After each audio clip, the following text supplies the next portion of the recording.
मेरा नाम खुशी है। मैं जैसे-जैसे बड़ी हुई, एक चेहरा मेरे सामने रहा, मेरी चाची जी का। बचपन से लेकर जवान होने तक एक ही नज़र को बार-बार देखा। चाची जी पर ज़ुल्म होते हुए हमारे घर के बराबर में ही एक छोटा-सा टूटा-फूटा सा कमरा था, जिसे हम चाची का घर कहा करते थे। बारिश पड़ती तो उनकी छत टपकने लगती। चाची के चेहरे पर हमेशा एक अनजाना सा डर होता था, जैसे उन्हें खुद नहीं पता कि कब यह छत इन पर गिर जाएगी। चाची की 2 बेटियां थीं, रमा और प्रेमा। दोनों ही बहुत अच्छी और खुश मिजाज थीं। कभी अपने आंगन में खेलती हुई दिखाई देती तो कभी चाची के हुक्म पर हमारे घर में काम करती हुई दिखती। माँ हमेशा कहती थी कि उनकी माँ तो नौकरानी है, तो फिर यह भी नौकरानी ही रहेगी। बचपन में तो मुझे यह सब कुछ मामूली सा लगा, लेकिन जैसे-जैसे समय गुजरता गया, दिल में बेचैनी होने लगी। माँ को जैसे चाची से कोई पुरानी दुश्मनी थी। वो उनको छोटी-छोटी बात पर ताना दिया करती थी। एक बार मैंने सुना था कि चाची ने माँ से कहा कि भाभी, मैं अपनी बड़ी बेटी रमा का स्कूल में एडमिशन करवाना चाहती हूँ। अगर थोड़े पैसे मिल जाएं तो आपकी मेहरबानी होगी। माँ ने कहा कि तेरी औकात कि तू अपनी बेटियों को पढ़ा सके। तेरे और तेरी बेटियों के हाथ में तो झाड़ू ही अच्छा लगता है। चाची खामोश हो गई। वह सुबह सवेरे हमारे घर आ जाती थी और घर के सारे काम नौकरानियों की तरह किया करती थी और फिर दोपहर में माँ के पैर दबाया करती थी। माँ चाची से अपने छोटे मोटे हर काम उनसे ही करवाया करती थी। चाची तो जैसे इसलिए ही पैदा हुई हो। वो खामोशी से आगे बढ़ जाती थी। पिताजी तो कभी कुछ कहते ही नहीं थे। उन्हें लगता था कि यह घर की औरतों का मामला है या फिर वह अपनी पत्नी के मैटर में बोलना नहीं चाहते थे। एक बार मैंने चाची से पूछा कि आप किसी और घर में काम क्यों नहीं करती? वहाँ शायद आपको ज़्यादा पैसे मिला करें। वो मुस्कुराकर कहने लगी कि बेटी, मुझे यहाँ काम करने की आदत पड़ गई है। किसी और जगह जाना मुश्किल लगता है, लेकिन मैं जानती थी कि सच कुछ और था। वो मजबूर थी, उनके पास कोई सहारा नहीं था। चाचा जी तो कब से इस दुनिया से जा चुके थे। एक हादसा उनकी जिंदगी ले गया और चाची हमारे घर में कैद होकर रह गई। एक दिन मैंने चाची को अपनी माँ के पैर दबाते हुए देखा। माँ उनको डांट रही थी कि हाथों में जान नहीं है, जोर से दबा। मैं उस समय सिर्फ 10 साल की बच्ची थी। चाची इसी तरह माँ की डांट सुनकर अपने काम पूरे करती रही और उनके लिए सब कुछ रोज का था। मेरी माँ को ऐसा लगता था वह जीत रही है। वो चाची को नीचा दिखाकर उनके बच्चों को उतरन पहनाकर उनसे काम लेकर अपनी शान को बढ़ा रही है। लेकिन मेरे लिए वह जीत नहीं, एक हार थी, इंसानियत की हार। पिछली रात की बारिश के बाद चाची के कमरे की छत टपकने लगी थी। प्रेमा और रमा ने सारी रात बाल्टियां और पतीले रखकर पानी संभाला। सुबह माँ ने जब खिड़की से झांककर देखा तो उन्हें उन पर थोड़ा भी रहम नहीं आया, बल्कि वह उनकी परेशानी पर हंसने लगी। मुझे समझ नहीं आया कि वो उनकी इस हालत पर हंस कैसे सकती थी। चाची उस दिन भी समय पर आई। उनके कपड़े बारिश में भीगे हुए थे, बालों से पानी टपक रहा था। माँ ने दरवाजा खोलकर कहा कि इस हालत में क्यों आई हो? घर की सफाई करोगी या सबको बीमार करोगी? चाची ने धीरे से जवाब दिया कि भाभी, मैं सफाई जल्दी से खत्म करके रमा को डॉक्टर के पास लेकर जाऊंगी। रात भर बुखार से जलती रही है मेरी बेटी। माँ ने कहा कि डॉक्टर के पास ले जाने के लिए पैसे कहाँ से आएंगे? तुझे क्या लगता है कि यहाँ नौकरी करके दौलत समेट रही है? चाची खामोश रही, जैसे उनके पास कहने को अब कुछ बचा ही नहीं था। उस दिन मैंने पहली बार सुना कि चाची ने हिम्मत करके माँ से कहा कि भाभी, थोड़े पैसे दे दो, मैं अपनी बेटी का इलाज करवा लूंगी। 2-3 दिन के बाद आपके पैसे वापस कर दूंगी। माँ ने यह सुनकर कहा कि वापस कर दोगी? चाची ने कहा कि हाँ भाभी, जैसे पिछली बार कर दिए थे। माँ कहने लगी कि अपनी औकात में रहा करो। इतना सुनकर चाची का चेहरा झुक गया। वह हाथ जोड़कर कहने लगी कि भाभी, प्लीज, मैं आपके आगे हाथ जोड़ती हूँ, मेरी बेटी की जान का सवाल है। माँ पलटकर अंदर चली गई। मैं दरवाजे के पीछे खड़ी सब कुछ देख रही थी। चाची दरवाजे के बाहर नंगे पैर बारिश के पानी में खड़ी रही। कुछ देर बाद माँ ने 100 का नोट उनकी तरफ फेंकते हुए कहा कि लो, इन पैसों को मुझे वापस कर देना, वरना कल से यहाँ काम पर मत आना। मैं भागकर अंदर गई। मैंने कहा, माँ, चाची सिर्फ हमारे घर में ही काम क्यों करती है? वो किसी और के घर में भी तो काम कर सकती हैं, ना जहाँ उन्हें ज्यादा पैसे मिले। माँ ने घूर कर मुझे देखा और कहने लगी, तुम्हें उस मनहूस की इतनी फिक्र क्यों हो रही है?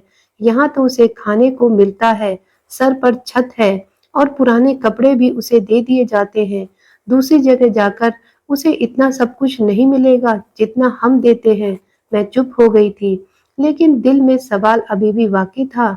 अगर वह किसी और के घर में काम करेगी तो शायद रमा को समय पर दवाई मिल जाएगी, प्रेमा को पढ़ने के लिए किताबें मिल जाए और चाची को बारिश में भीग कर यहाँ काम करने नहीं आना पड़ेगा।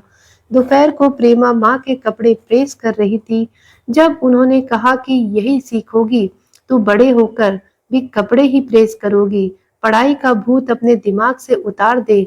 मैं उस समय आंगन में बैठकर अपनी किताबें देख रही थी। प्रेमा की नजरें बार बार मेरे स्कूल की किताबों पर जाती थी। मैंने एक कॉपी उसकी तरफ बढ़ाई। चाहे तो देख सकती हो। उसने कहा कि दीदी, मैं भी पढ़ना चाहती हूँ, क्या तुम मुझे पढ़ाओगी? मैंने हाँ में सर हिलाया, लेकिन इससे पहले कुछ शुरू होता माँ ने तेज आवाज दी, खुशी, अपना काम करो, इनसे ज्यादा हमदर्दी दिखाने की जरूरत नहीं है। उस रात रमा और प्रेमा हमारे आगे का बचा हुआ खाना खा रही थी।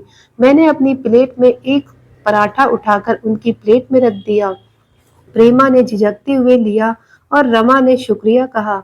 अगले ही लम्हे माँ की एक जोरदार आवाज आई, खुशी, तुमने उनको पराठा दिया था, अब तुमने घर की खाने पीने की चीज बांटनी शुरू कर दी है। चलो जाओ, अपने कमरे में जाकर पढ़ाई करो, इसके साथ रहना। अगर तुम्हें इतना अच्छा लगता है तो इनके साथ ही चली जाओ। मैं खामोशी से अंदर आ गई। चाची की आंखों में धन्यवाद था, लेकिन उसके पीछे परेशानी भी छुपी हुई थी।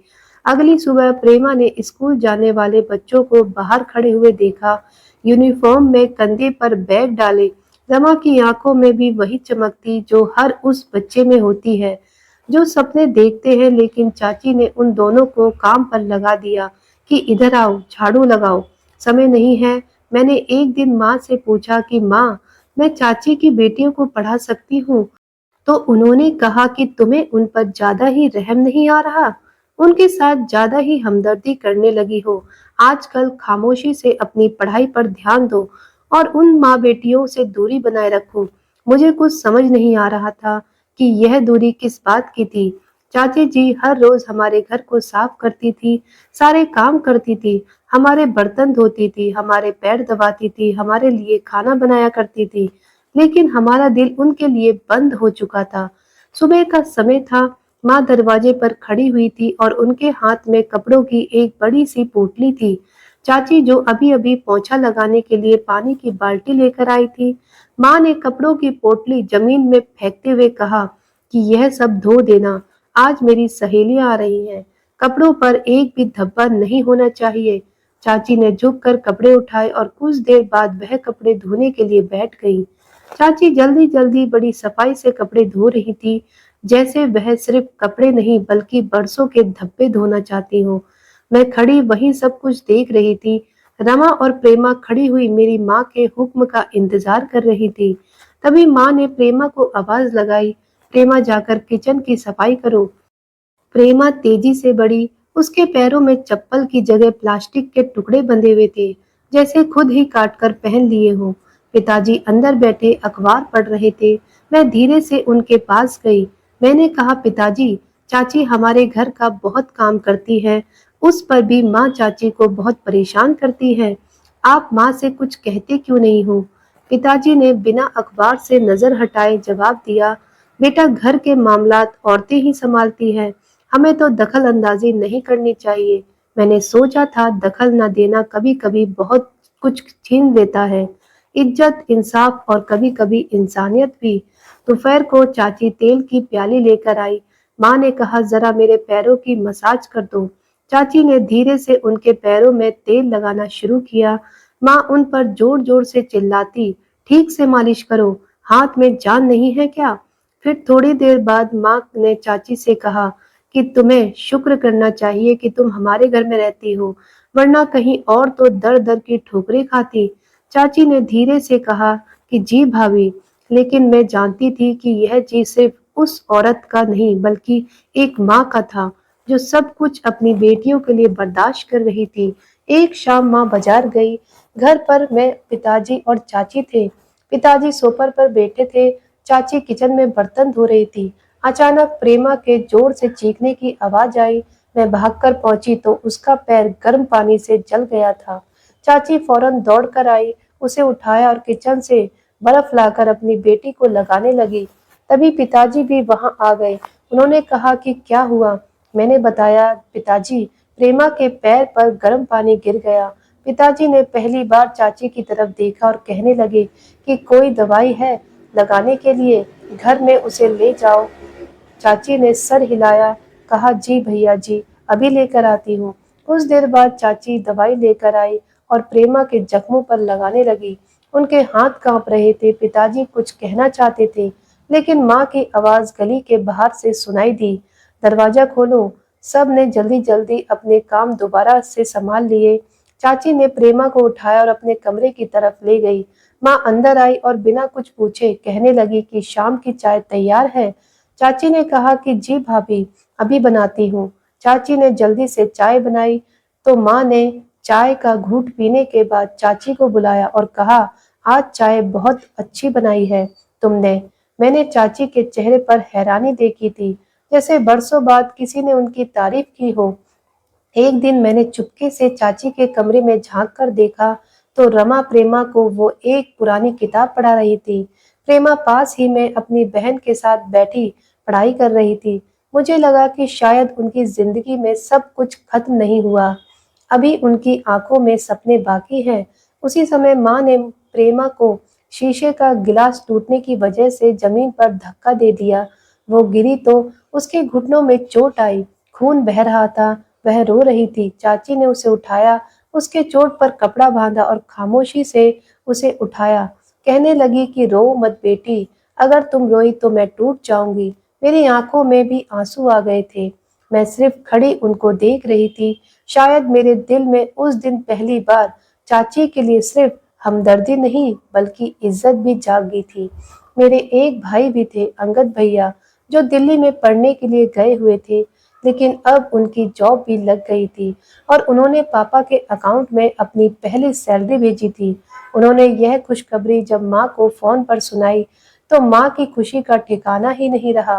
माँ ने पिताजी से कहा कि देखिए कि हमारे बेटे ने आपके खाते में अपनी पहली सैलरी भेजी है। ऊपर वाला मेरे बेटे को ऐसी ही तरक्की दे। मुझे अपने बेटे पर बहुत गर्व है। भैया से बात करने के बाद फोन बंद करते हुए माँ ने पिताजी से कहा कि मैं सोच रही हूँ कि हमारे बेटे की नौकरी लग गई है, अब वह कमाने लग गया है, तो हमें इस खुशी में एक पार्टी रखनी चाहिए जिसमें हम अपने सारे दोस्त और रिश्तेदारों को बुलाएं। एक मौका बार बार थोड़ी ना आता है। पिताजी कहने लगे कि जैसा तुम ठीक समझो। पार्टी के इनविटेशन की शुरुआत हो गई थी। माँ ने बाजार की तरफ जाते हुए मुझसे कहा कि खुशी, अपनी चाची से कह देना कि घर की बहुत अच्छे से सफाई कर ले। कोई भी कमी बाकी नहीं रहनी चाहिए, कहीं पर भी गंदगी नहीं रहनी चाहिए। चाची जी ने सुना तो बस जी कहा और काम में लग गई। मैंने देखा कि वह सुबह से शाम तक घर के कोने कोने को साफ करने में बिजी थी। रमा और प्रेमा भी उनके साथ घर के सारे कामों में हाथ बटा रही थी। माँ ने दोपहर को बाजार से आने के बाद अपनी शॉपिंग किए हुए सारे कपड़े दिखाए, जिसमें वह बहुत महंगी महंगी साड़ियां लेकर आई थी। कुछ कपड़े मेरे लिए भी लेकर आई थी। मैं उनके पास ही खड़ी हुई थी। वह अपने सारे कपड़े मुझे दिखा रही थी। उन्होंने शॉपिंग की हुई साड़ियों में से एक कीमती और डिजाइनर साड़ी निकाली, जो कि बहुत ही ज्यादा सुंदर लग रही थी, जिसकी कढ़ाई बेहिसाब चमक रही थी। माँ ने कहा कि देखो बेटा, मैं ये पहनूंगी कल पार्टी में। मुझे देखकर सबकी आंखें फटी की फटी रह जाएंगी। मैं इतनी ज्यादा सुंदर लगने वाली हूँ। वह साड़ी अपने ऊपर लगाकर शीशे के सामने खड़ी हो गई। मैं कुछ देर तक उनकी खुशी देखती रही, फिर मेरी नजर कमरे के कोने में खड़ी चाची पर गई। उनके कपड़े बहुत पुराने और फटे हुए थे। उनके हाथ में झाड़ू थी और चेहरा उदास था। मैंने माँ से कहा, माँ, आपकी अगर कोई पुरानी साड़ी हो तो उसे निकाल दीजिए। चाची के कपड़े भी बहुत पुराने और फटे हो रहे हैं। कल पार्टी में वह भी कुछ अच्छा सा पहन आएंगी। उनकी हालत देखी। कम से कम कल वह आपकी दी हुई साड़ी को पहन लेंगी तो उन्हें भी खुशी नसीब होगी। माँ ने कहा, क्या कहा तुमने? इस सुनीता को मैं अपने कपड़े दे दूं? तुम पर हमदर्दी का ज्यादा ही भूत सवार नहीं हो गया बेटा? तुम्हारी हमदर्दी तो इन माँ बेटियों के लिए कुछ ज्यादा ही जाग रही है। किसी भीख मांगने वाली औरत को दे दूंगी, लेकिन तुम्हारी चाची को कुछ नहीं दूंगी। इस औरत की मौजूदगी ही मुझे इस घर में बर्दाश्त नहीं है। खबरदार, जो अगर तुमने इस बात को दोबारा कभी दोहराया तो माँ की बात सुनकर मैं खामोश हो गई। अगले दिन सुबह से पार्टी के इंतजाम और भी ज्यादा तेज हो गए थे। अगले दिन माँ ने कहा कि मेहमानों की इनविटेशन के लिए लिस्ट बनाओ, तो मैं डायरी और पेन अपने हाथ में लेकर बैठ गई थी। माँ ने एक एक नाम बोलना शुरू किया। हमारे सारे रिश्तेदार, माँ की सहेलियां और पिताजी के कुछ दोस्त, सब लोगों को लिस्ट में ऐड कर लिया गया। तो मैंने चाची का नाम खुद ही सबसे आखिरी में लिख दिया। कुछ देर के बाद माँ ने मेरे हाथ से डायरी ली, लिस्ट चेक की और अचानक रुक गई। उनकी उंगली चाची के नाम पर आकर अटक गई थी। फिर उन्होंने डायरी के उस पेपर को निकालकर टुकड़ों टुकड़ों में फाड़ दिया। कहने लगी, यह आखिरी तुम्हारी क्या हरकत है? तुम सुनीता को इनविटेशन देना चाहती हो? आखिर किस हैसियत से? नौकरों को इनवाइट नहीं किया जाता, वह तो बस काम करने के लिए होते हैं। मैंने डरते हुए कहा, माँ, बस ऐसे ही लिख दिया था, आप चाहती तो उनका नाम काट भी सकती थी, लेकिन आपने तो पूरी लिस्ट ही फाड़ दी। माँ को और भी ज्यादा गुस्सा आ गया।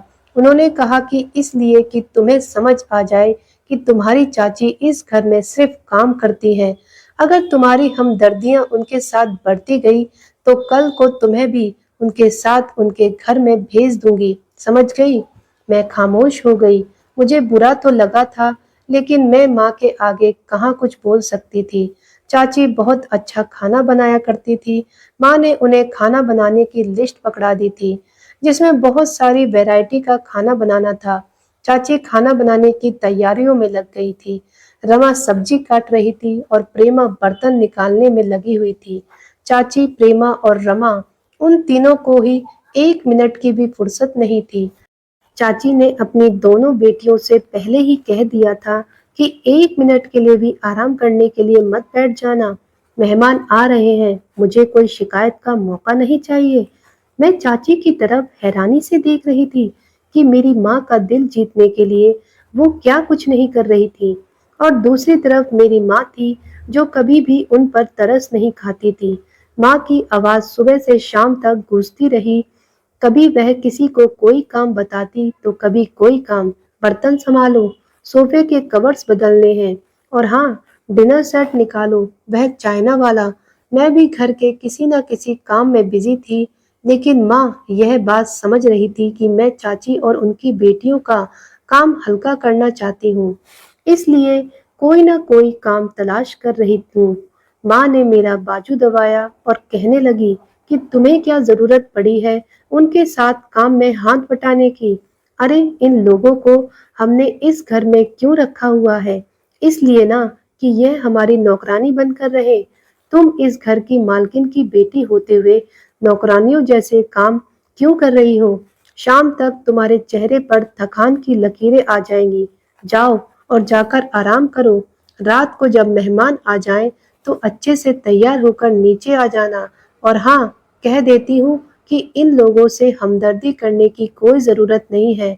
माँ ने मेरा बाजू इतनी जोर से दबाया था कि मैं उनकी बात से डर गई और जल्दी से अपने कमरे में चली गई। मैं कमरे में आ तो गई थी, लेकिन मेरा ध्यान बार बार चाची और उनकी बेटियों पर जा रहा था। थोड़ी देर बाद रमा मेरे कमरे में मेरे लिए जूस लेकर आई और कहने लगी कि दीदी, क्या आज हम भी आपके साथ बैठकर खाना खा सकते हैं? मैंने कहा, रमा, मैं इस बात से श्योर नहीं हूँ, लेकिन उम्मीद करती हूँ कि तुम लोग भी हमारे साथ बैठकर पेट भर के खाना खाओ। मैं कोशिश करूंगी माँ को मनाने की। मेरी बात सुनकर रमा के चेहरे पर मुस्कान आ गई थी। जब मैं शाम के टाइम नीचे उतर कर आई और रमा ने मुझे देखकर चाची से कहा कि माँ, खुशी दीदी ने कहा है कि वह बड़ी माजी से कोशिश करेंगी कि हम भी मेहमानों के साथ बैठकर खाना खा सकें। चाची ने उसे डांटकर खामोश करवाया कि खामोश रहो बेटा, चलो अपना काम पर ध्यान दो। उसने कहा माँ, मुझे डांट क्यों रही हो? दीदी ने मुझसे खुद कहा था। मैं उनके सामने शर्मिंदा हो गई। मैंने रमा के हाथ पर नरमी से हाथ रखा और कहा कि रमा, माँ बहुत सख्त है। मैं तो तुमसे बस ऐसे ही कह रही थी, लेकिन मैं जानती हूँ कि वह कभी भी तुम लोगों को मेहमानों के सामने बर्दाश्त नहीं करेगी। उसने भोला चेहरा बनाते हुए कहा कि अच्छा दीदी, वैसे मुझे पता था, लेकिन उम्मीद थी कि शायद इस बार कुछ बदलेगा।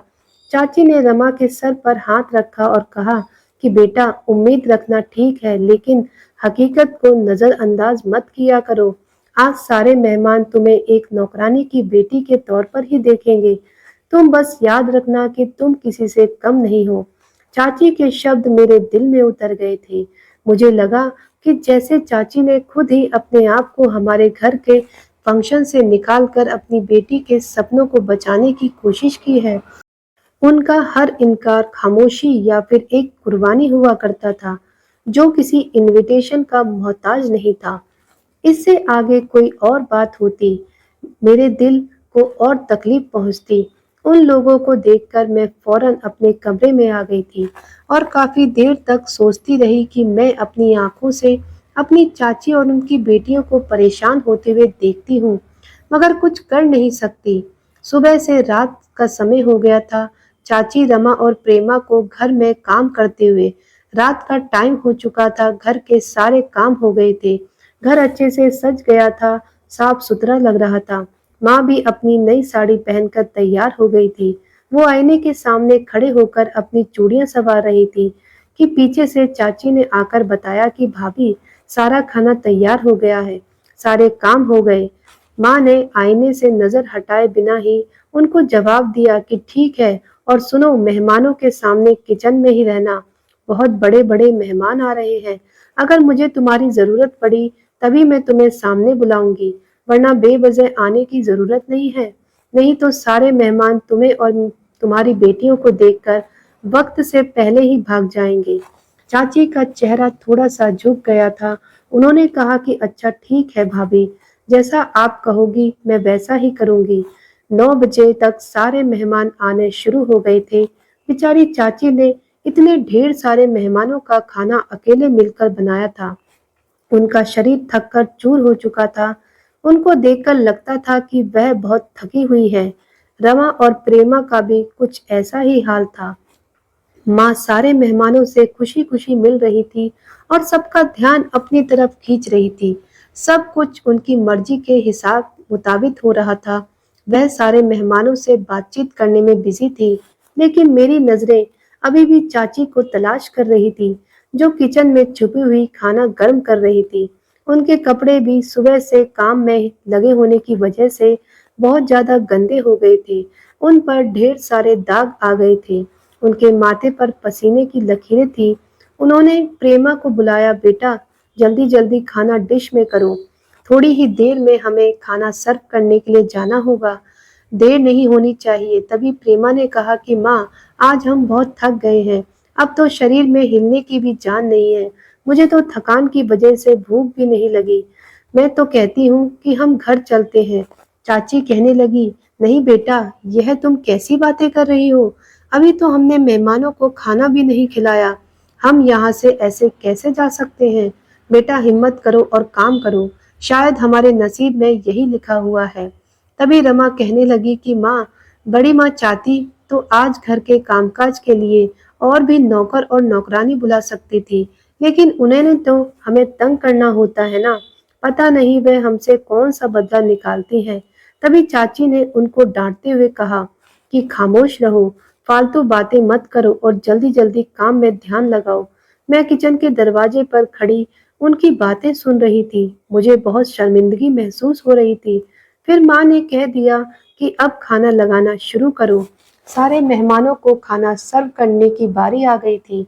जब चाची और उनकी बेटियां बाहर खाना लगाने के लिए गई, तो माँ की एक दोस्त ने कहा, अरे सुनीता, यह कौन है? भीख मांगने वाली औरत, तुमने यह किसको बुला लिया? माँ ने हंसते हुए कहा कि यह हमारे घर की नौकरानी है। तभी माँ की दूसरी सहेली कहने लगी, अरे मैंने सुना है कि तुम्हारी देवरानी भी तो तुम्हारे साथ रहती है, वो कौन है? माँ कहने लगी कि यह तो मेरी देवरानी है। इसकी औकात नहीं है इतनी कि मेरी देवरानी कहलाए, हमारे घर की नौकरानी है। मैं तो इसे नौकरानी ही बनाकर रखती हूँ। चाची जी की सब लोगों के सामने बेइज्जती हो रही थी। वह शर्मिंदा हो रही थी और उनकी आंखों में आंसू आ गए थे, लेकिन उन्होंने किसी से कुछ नहीं कहा। जल्दी जल्दी तीनों ने मिलकर मेहमानों के लिए खाना लगाया। चाची के लिए आज का दिन आम दिनों से अलग नहीं था। फर्क इतना था कि आज उनकी बेइज्जती बहुत सारे लोगों के बीच हो रही थी। सब लोग खाना खा रहे थे, खाने की तारीफ कर रहे थे। चाची और उनकी बेटियां अभी भी काम में लगी हुई थी। मैंने जल्दी से एक प्लेट ली, उसमें थोड़ा सा खाना लिया और रमा प्रेमा के पास पहुंच गई। उनसे कहा कि तुम लोग काम बाद में करना, पहले खाना खा लो, तभी अभी खाना गर्म है। वो दोनों घबरा गई और कहने लगी कि नहीं दीदी, हम यह खाना नहीं खा सकते, अभी हम काम में लगे हुए हैं। माँ ने अगर देख लिया तो वह नाराज हो जाएंगी कि हम काम छोड़कर खाने में लग गए। हमें सिर्फ काम करना आता है, यह सब हमारे लिए नहीं है। तभी माँ की एक जोरदार आवाज आई, खुशी बेटा, कहाँ हो तुम? सारे मेहमान तुम्हें पूछ रहे हैं, सबके साथ मिलकर खाना ज्वाइन करो। मैं खाने की प्लेट खामोशी से वापस लेकर आ गई थी, लेकिन दिल के किसी कोने में चाची और उनकी बेटियों की तकलीफ मेरे दिल में चुभ रही थी। लगभग 1 घंटे तक सारे मेहमानों ने खाना खाया और जब सारे मेहमान खाना खा चुके तो चाची जल्दी से बाहर की टेबल समेटने के लिए आई। बस इसी सब में एक हंगामा हुआ जिसने पूरे माहौल को बदल कर रख दिया था। चाची ने जब टेबल पर बचे हुए खाने की एक डिश उठाई तो अचानक माँ उनके पीछे आ गई। डिश चाची के हाथ से फिसल कर माँ के कपड़ों पर लग गई थी, जिसमें मौजूद खाना माँ की साड़ी पर गिर गया और उसने दाग छोड़ दिया। 1 मिनट के लिए तो वहां पर खामोशी छा गई। मेहमानों के चेहरे चौंक गए। किसी ने धीरे से कहा कि ओ। माँ ने साड़ी की तरफ देखा और फिर घूर कर चाची को, जो फौरन माफी मांगते हुए कहने लगी कि भाभी, मुझे माफ कर दो, मेरा हाथ फिसल गया था, मैंने नहीं देखा कि आप मेरे पीछे से आ रही हो, मैं अभी साफ कर देती हूँ। लेकिन माँ का चेहरा तो पत्थर हो चुका था। उन्होंने अपनी साड़ी का पल्लू झटका और गुस्से भरी आवाज में कहा, अब तू इसे क्या साफ करेगी? मेरी इतनी महंगी साड़ी तूने गंदी कर दी। चाची ने एक बार फिर से कहा, मैं अभी साफ कपड़ा लेकर इसे साफ कर देती हूँ, आप गुस्सा मत करो। उसी समय माँ ने चाची के मुंह पर एक जोरदार थप्पड़ मार दिया। वहां मौजूद सभी लोग शॉक्ड रह गए। रमा ने आगे बढ़कर अपनी माँ को थामा। दोनों बहनों की आंखों में आंसू निकलने लगे। चाची का चेहरा एकदम सफेद हो गया था। मैं दौड़कर एकदम माँ के पास आई। मैंने कहा, माँ, यह आप क्या कर रही हो? आपके सामने चाची ने आपसे माफी मांगी तो थी। अगर उनसे गलती हुई है तो माफी तो मांगी है ना? माँ ने मेरी तरफ देखा और कहने लगी कि तुम तो खामोश ही हो जाओ। तुम्हें आखिर क्या परेशानी है? हर बार तुम्हें यही लगता है कि मैं गलत हूँ। तुम्हारी आंखें अंधी हो गई है क्या, या अक्ल खत्म हो गई है? मेरी इज्जत मिट्टी में मिलाकर रख दी है इस औरत ने, और तुम्हें अभी भी इसकी फिक्र हो रही है? मैं कुछ कहने ही वाली थी कि मेहमानों में से एक औरत बोल उठी, अरे सुनीता, इतना भी गुस्सा ठीक नहीं है। गलती हो गई बेचारी से, माफी मांग तो रही है, अब उसे मारने की क्या जरूरत थी? माँ ने अपने घमंड के साथ कहा, यह औरत अपनी औकात भूल गई है। कल को यह हमारे बराबर बैठने की कोशिश करेगी। मैं अभी यही कहती हूँ कि इसकी औकात 2 कौड़ी की है। इस जैसे लोग नौकरी के लिए पैदा हुए हैं, इज्जत देने के लिए नहीं। चाची ने अपना सर झुका लिया था। उनकी आंखों से आंसू बह रहे थे और वह खामोश थी। उन्होंने ना कोई सफाई दी, ना किसी से कुछ कहा, सिर्फ अपनी बेटी का हाथ पकड़ा और धीरे से कहने लगी कि चलो बेटा, हमें यहाँ से निकलना है। रमा और प्रेमा नजर नीचे करके बर्तन समेट रही थी। तभी चाची ने उन्हें रोक दिया और कहने लगी कि रहने दो बेटा, छोड़ दो, अब हम यहाँ काम नहीं करेंगे। चाची के शब्दों में बगावत नहीं थी, ना गुस्सा था, बस एक थकान थी जो कई सालों की खामोशी से निकली थी। मैं उनके पीछे जाना चाहती थी, उनका हाथ पकड़ना चाहती थी, लेकिन माँ की आवाज़ ने मेरे कदम रोक दिए थे। कहने लगी कि अगर उनको रोकने की कोशिश की, तो तुम्हें भी उनके साथ ही जाना पड़ेगा। चाची अपनी दोनों बेटियों का हाथ पकड़कर हमारे घर से निकल गई थी और अपने छोटे से घर में दाखिल हो गई थी। उनकी बेटियां भी खामोशी से चल रही थी। घर में दोबारा से आवाज उभरी, लेकिन अब वह पार्टी की नहीं बल्कि लोग बातें बना रहे थे। मेहमानों के चेहरे पर हंसी नहीं सवाल थे। कई औरतें एक दूसरे के कान में कुछ कह रही थीं। किसी ने धीरे से कहा कि बेइज्जती करने की भी कोई हद होती है। माँ ने जैसे ही यह सब सुना ही नहीं, वह अपने कपड़ों पर लगे दाग को देख रही थी, जैसे इससे ज्यादा नुकसान कुछ हो ही नहीं सकता। कहने लगी कि मेरी इतनी कीमती और सुंदर साड़ी खराब कर दी। पहली बार मुझे लगा शायद इज्जत देने और लेने की हैसियत कपड़ों में नहीं बल्कि इंसान के बिहेवियर में होती है। पार्टी खत्म होने के बाद अगले दिन का माहौल पूरी तरह खामोश था। कल जो हमारे घर में मेहमानों की आवाज गूंज रही थी, आज वहां सिर्फ बर्तनों की खनक सुनाई दे रही थी। घर का सारा काम देखने के लिए माँ ने दूसरे नौकरों को बुला लिया था, क्योंकि आज सुबह सवेरे से ही चाची और उनकी बेटियां हमारे घर पर आई ही नहीं थी। माँ हमेशा नाश्ते के बाद चाची और उनकी बेटियों के काम में नुक्स निकालने लग जाती थी। आज सोफे पर बहुत खामोश बैठी थी। मैं किचन में थी जब अचानक माँ की आवाज सुनाई दी, खुशी बेटा, मेरा सर घूम रहा है। वह जोर जोर से चिल्ला रही थी। मैं दौड़कर जब हॉल की तरफ गई तो देखा कि माँ का शरीर तो एक तरफ पड़ा हुआ था। उनकी आंखें खुली हुई थी, लेकिन जुबान जैसे कैद हो चुकी थी। मैंने जल्दी से पिताजी को बुलाया। वह माँ को सहारा देकर गाड़ी में बिठाने लगे। मैंने पानी का गिलास पकड़ा, लेकिन माँ के हाथों में जैसे जान ही नहीं थी। अस्पताल पहुंचते ही मां को इमरजेंसी वार्ड में एडमिट करवा दिया गया। डॉक्टर तेजी से हरकत में आए। 1 घंटे बाद डॉक्टर बाहर आए। उन्होंने बताया कि पेशेंट को ब्रेन हेमरेज हुआ है, जिसकी वजह से पैरालाइज का असर दिमाग के बाएं हिस्से में आ गया। पिताजी ने कंधे झुका लिए। मैं खामोश थी। मेरी नजरों के सामने अचानक से चाची का थप्पड़ खाकर रोते हुए जाना घूम रहा था। माँ अस्पताल के कमरे में बेहोश पड़ी हुई थी। मुझे माँ को देखकर एहसास हुआ कि यह उनके जुल्म की सजा है। वही थप्पड़, वही बेइज्जती और फिर अगले ही दिन माँ की यह हालत। वक्त ने पलट कर जवाब दिया था।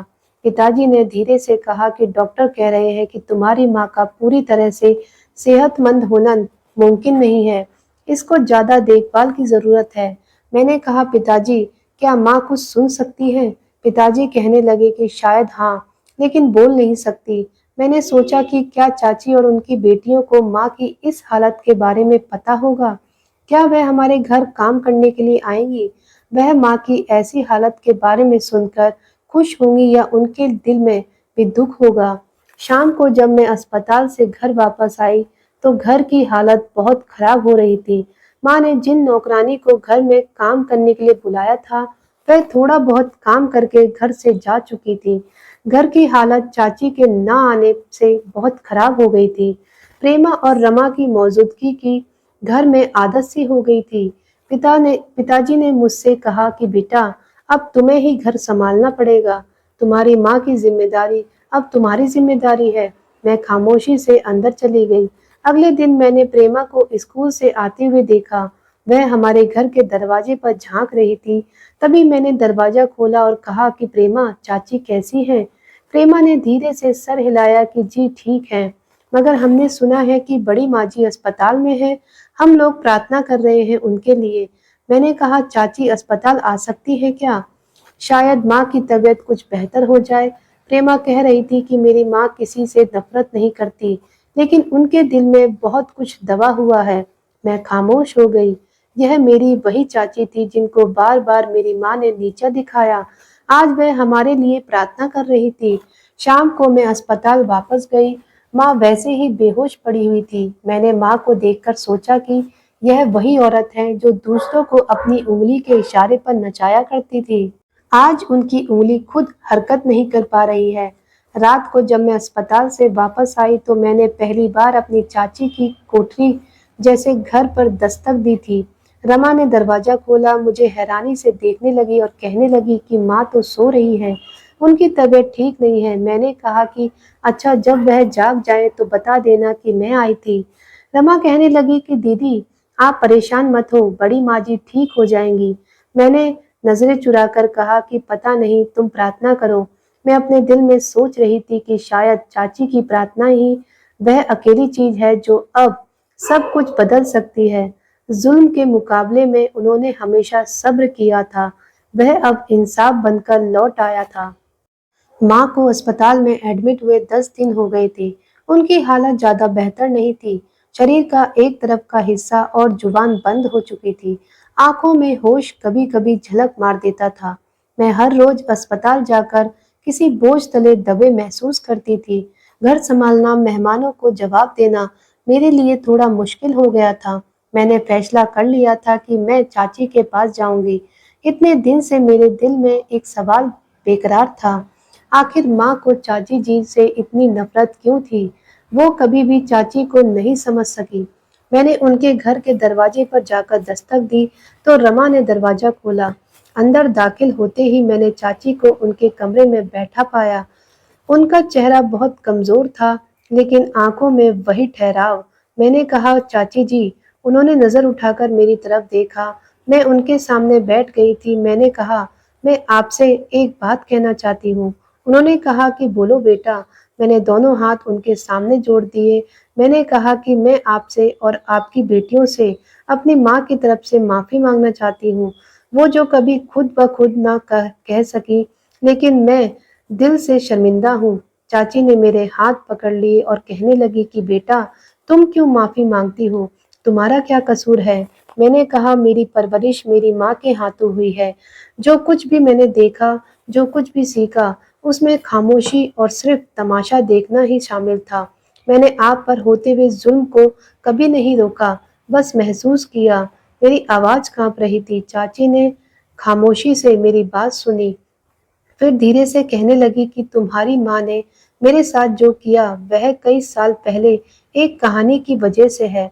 मैंने कहा, चाची, मैं सब कुछ जानना चाहती हूँ। सच जानकर आज मेरे दिल का बोझ कुछ हल्का हो जाए।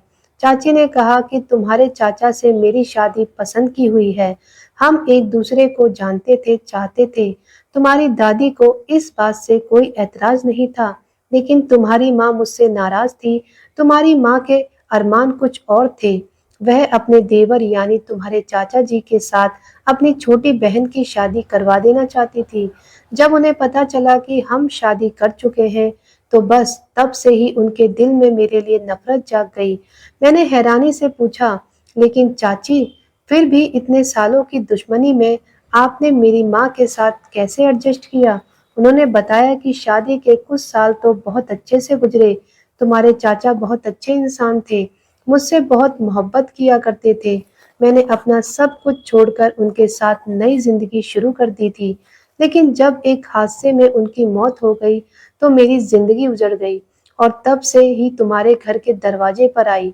तुम्हारे पिता ने तो मुझे स्वीकार किया, अपना दिल बड़ा करके कहा कि यह घर तुम्हारा भी है, तुम यहाँ रह सकती हो। शुरू में मुझे लगा कि सब कुछ ठीक हो जाएगा, लेकिन भाभी के दिल में तो पुरानी नफरत छुपी हुई थी। उन्होंने मुझसे बदला लेना शुरू कर दिया। मैंने कहा, फिर भी आप उस घर में रहती रही? उन्होंने कहा, आंखों में आंसू भरकर कहा, क्योंकि मेरा इस दुनिया में कोई नहीं है। मायके वाले सब मुझसे नाराज थे, कोई मुझे माफ करने के लिए तैयार नहीं था, क्योंकि मैंने उनकी मर्जी के खिलाफ जाकर शादी की थी। और जब मेरा पति चला गया तो मेरे पास कुछ बाकी नहीं रह गया था। मेरे माता पिता तो कई साल पहले गुजर गए थे। भैया भाभी ने मुझे घर में रखने से साफ इनकार कर दिया था। यहाँ रहना मेरे लिए बहुत बेइज्जती थी, मगर बेटियों की हिफाजत के लिए मैं चुप हो गई। यह सब कुछ सुनना मेरे लिए नया था, लेकिन चाची के चेहरे पर ऐसा सुकून था जैसे कई सालों से यह सब उनके सीने में जी रहा था। आगे उन्होंने बताया कि एक दिन तुम्हारी माँ ने मुझसे साफ कह दिया था कि अगर यहाँ रहना है तो जुबान बंद रखनी होगी। सवाल नहीं करने, जवाब नहीं देने, सिर्फ सेवा करनी है। मैंने हाँ कर दी थी। मेरी शर्त सिर्फ इतनी थी कि मेरे बच्चों को छत मिल रहे। बेटा, अपने बच्चों की खातिर मैंने यह सब कुछ किया। तुम्हारी माँ का हर जुल्म खामोशी से बर्दाश्त करती रही। मैंने कहा, चाची, मैं जानती थी कि ऊपर वाले की लाठी में आवाज होती है। माँ बोल नहीं सकती, लेकिन शायद अंदर से सब कुछ सुन रही है वो अब माफी मांगना चाहती हैं। चाची ने कहा कि मैं महसूस कर सकती हूँ। तुम्हारी खातिर मैं तुम्हारी माँ को दिल से माफ कर चुकी हूँ। उनके लिए प्रार्थना भी कर रही हूँ कि वह ठीक हो जाएं। चाची जी का वह पहलू जो कभी शब्द ना बन सका, आज मेरे सामने खुलकर आ गया था, जिनको मैंने कभी समझने की कोशिश नहीं की। मैंने चाची से कहा कि चाची, आप जैसी माँ शायद ही कोई हो। आपने अपनी बेटियों के लिए जो कुछ सह लिया वो काबिले बर्दाश्त है। चाची ने कहा कि बेटा, अब तुम घर जाओ, तुम्हारी माँ ठीक हो जाएगी। मैं उनके लिए प्रार्थना कर रही हूँ। मैंने कहा कि आप माँ को माफ करने के लिए और उनको देखने के लिए अस्पताल जाओगी ना? चाची ने कहा कि अच्छा ठीक है बेटा, जरूर मिलूंगी, लेकिन उस नियत से नहीं कि उनसे कुछ सुनूं या उन पर कोई इल्जाम रखूं। बस उनकी आंखों में झांक कर उन्हें यह एहसास दिलाना है कि मैंने उन्हें माफ कर दिया है। मैं अगले दिन अस्पताल गई तो मैंने माँ को इस बारे में बता दिया था कि चाची आपसे मिलने के लिए आना चाहती हैं। वो कुछ कह तो नहीं सकती थी, लेकिन बात सुन सकती थी। माँ बिस्तर पर खामोशी से लेटी हुई थी। चाची दरवाजे पर रुकी और धीरे धीरे आगे बढ़ी। उन्होंने माँ की तरफ देखा, उनके कदमों के पास जाकर रुक गई। कुछ देर ऐसे ही खड़ी रही। फिर उन्होंने धीरे से कहा कि भाभी, मैं जानती हूँ कि तुम सुन रही हो। तुम्हारी खामोशी भी आज सब कुछ कह रही है। मैंने सब कुछ माफ कर दिया है। वह सारी बातें, सारी बेइज्जती और वह सारे ताने जो आपने मुझे हमेशा दिए, जो आप कहना चाहती हो, वह भी मैं सुन चुकी हूँ। तुम्हारी बेटी ने तुम्हारी तरफ से माफी मांग ली है और मैंने कबूल कर ली है। तभी अचानक माँ की आंखों से आंसू टपकने लगे। उनके शरीर में थरथराहट होने लगी। उनकी आंखों से बहते आंसू इस बात का सबूत है कि वह सुन रही थी। उन्होंने कहा कि हाँ भाभी, मैंने तुम्हें माफ कर दिया। दुनिया की हर माँ से गलती हो सकती है, लेकिन तुमने जितना सहना है, अब शायद तुम्हें सुकून मिल जाएगा। मैंने चाची से कहा कि आप जैसी औरत बहुत कम होती है। उन्होंने पलटकर कहा कि बेटा, बस यह प्रार्थना है कि मैंने जो सहा वो किसी और को ना सहना पड़े। माँ के कमरे में अब एक सुकून था। मैं चाची की तरफ से बहुत खुश हुई थी। माँ का इलाज जारी था। भैया भी दिल्ली से वापस आ गए थे। माँ के लिए बहुत परेशान हो रहे थे। कुछ दिन गुजरने के बाद माँ को होश आ गया था। हम तेजी से उनके कमरे में पहुंचे। माँ की आंखें खुली हुई थी, लेकिन जुबान अभी भी खामोश थी। मैं माँ के पास गई और कहने लगी कि मैं आपकी बेटी हूँ। क्या आप कुछ कहना चाहती हैं? माँ की आंखों में आंसू आ गए। मैंने कहा, माँ, आपको फिक्र करने की जरूरत नहीं है। चाची ने आपको माफ कर दिया। वो कुछ कहना चाह रही थी, लेकिन जवान साथ नहीं दे रही थी। भाई को भी जब माँ की हरकतों के बारे में पता चला तो वह भी शर्मिंदा हो गए थे। शाम को जब पिताजी आए तो उन्होंने कहा कि बेटा, मैंने एक फैसला किया है, तुम्हारी माँ की परेशानी और कम हो जाए। इसलिए मैं पिताजी को हैरानी से देखने लगी। उन्होंने कहा कि जिस घर में हम रहते हैं वह घर सिर्फ मेरा नहीं बल्कि तुम्हारे चाचा जी का भी है। कानूनी तौर पर मेरे पिता ने यह घर हम दोनों भाइयों के नाम कर दिया था। मेरा छोटा भाई तो इस दुनिया में नहीं है, मगर उसकी पत्नी और उसकी बेटियां तो हैं। तुम्हारी माँ चाहती थी कि वह इस पूरे घर की हकदार बनी रहे, तभी तो छोटी सी कोठरी उन माँ बेटी को रहने के लिए दे दी और खुद पूरे घर पर कब्जा करने करके रहने लगी।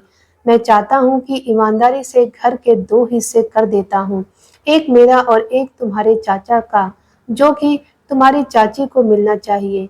वो बहुत ही परेशान है और उस छोटी सी कोठरी में बड़ी परेशानी से अपनी जिंदगी गुजार रही है।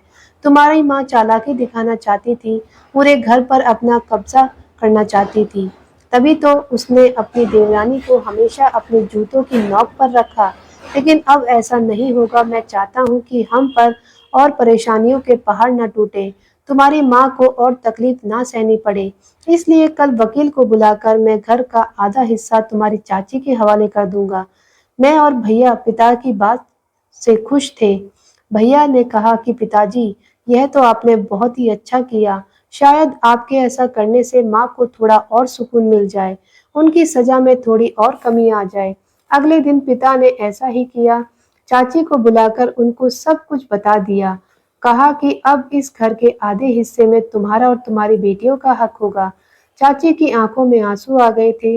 उनकी बेटियों ने हैरानी से देखा और कहा कि माँ, अब हम यहाँ रहेंगे। पिताजी ने कहा कि नहीं बेटा, तुम अपने घर में रहोगे। उसी दिन डॉक्टर ने कहा कि आपकी माँ की तबीयत में कुछ सुधार आया है, जिसे सुनकर हम लोग खुश हो गए थे।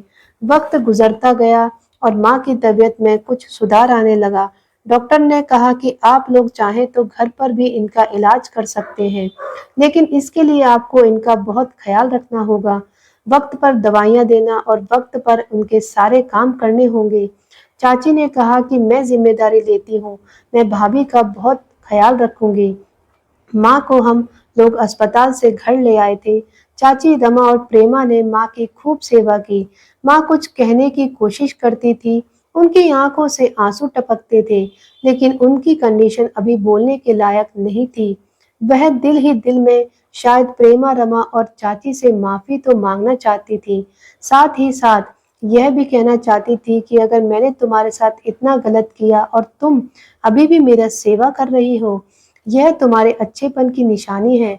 चाची को उनका हक भी मिल गया। वह हमारे घर में अब नौकरानी बनकर नहीं, बल्कि परिवार का सदस्य बनकर रहने लगी। भैया अब माँ की फिक्र में दोबारा दिल्ली नौकरी नहीं गए और यही हमारे साथ रहने लगे। अब हम सब मिलकर घर का काम किया करते थे, माँ की सेवा किया करते थे। पहले जो इस घर में हमेशा चाची और उनकी बेटियों की बेइज्जती हुआ करती थी, अब सब लोग एक साथ सुकून से रह रहे थे। माँ तो आज तक ऐसी ही है, बिस्तर पर पड़ी हुई है, लेकिन चाची की सेवा की वजह से वह जिंदा है। मैं कभी-कभी सोचती हूँ कि जुल्म करने वाले शायद दुनिया से बच जाते हैं, लेकिन ऊपर वाले की लाठी से नहीं, और वह लाठी जब चल चुकी होती है, तो खामोशी से बिना शोर किए पूरी शिद्दत के साथ सजा पूरी देती है। मेरी माँ भी शायद आज बिस्तर पर लेटी अपने किए की सजा भुगत रही है, लेकिन उनकी सजा चाची की वजह से कम हो गई। उनके शरीर में सुकून है, भले ही उनका शरीर कोई हरकत नहीं करता, लेकिन अंदर ही अंदर वह खुश हैं, सुकून से हैं और शायद सोचती हैं कि उन्होंने अपने बीते हुए समय में अपनी देवरानी को इतना परेशान ना किया होता, तो शायद आज वह लावारिसों की तरह बिस्तर पर ना पड़ी होती। तो दोस्तों, यह थी खुशी यानी कि मेरी कहानी। दोस्तों, उम्मीद करती हूँ आपको हमारी कहानी पसंद आई होगी। कहानी पसंद आई है तो वीडियो को लाइक करें, चैनल पर नए हैं तो चैनल को सब्सक्राइब करें और हाँ, नोटिफिकेशन बेल को ज़रूर दबाएं ताकि अगली अपडेट सबसे पहले आपको मिले। अब मिलते हैं अगली कुछ ऐसी ही वीडियो के साथ। तब तक के लिए आप सभी का बहुत बहुत धन्यवाद।